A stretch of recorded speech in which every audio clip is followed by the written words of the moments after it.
Hello everyone, welcome to my channel. हमारी आज की कहानी है टीचर को शागिर्द के मज़ाहिया जवाब। तुम 2 दिन बाद क्लास में कहाँ से आए हो? टीचर मैं बीमार था। मैंने तुम्हें कुत्ते पर मजमून लिखने को कहा था।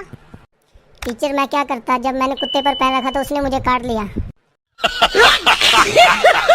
मैंने तुम्हें नोटबुक पर लिखने को कहा था नालायक। तुम्हें पता भी है तुम्हारी उम्र में कायदे आज़म ने मैट्रिक पास कर ली थी। जी टीचर मुझे पता है, आपकी उम्र में भुट्टो फांसी चढ़ गया था। तीनों तुम बहुत बदतमीज हो। चलो अब ये बताओ, ये कौन सा टेंस है? मैं नाच रहा हूँ, तुम नाच रहे हो, और वो नाच रहे हैं और हम नाच रहे हैं। लो जी टीचर, ये भी कोई पूछने वाली बात है? ये मुजरा कंटीन्यूअस टेंस है।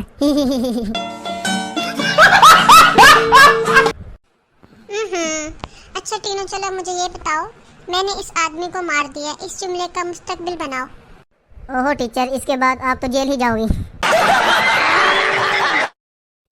ओहो, ऐसे नहीं बोलते।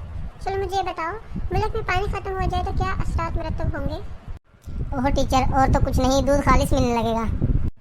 मुझे तुमसे यही उम्मीद थी, तुम मुझे ऐसे ही जवाब दोगे। तीनों तुम्हें पता है, जिस दिन क़यामत आएगी इस दिन सूरज ज़मीन के करीब आ जाएगा, ज़मीन फट जाएगी। टीचर सारी बातें छोड़े, मुझे ये बताएं कि उस दिन स्कूल से छुट्टी होगी?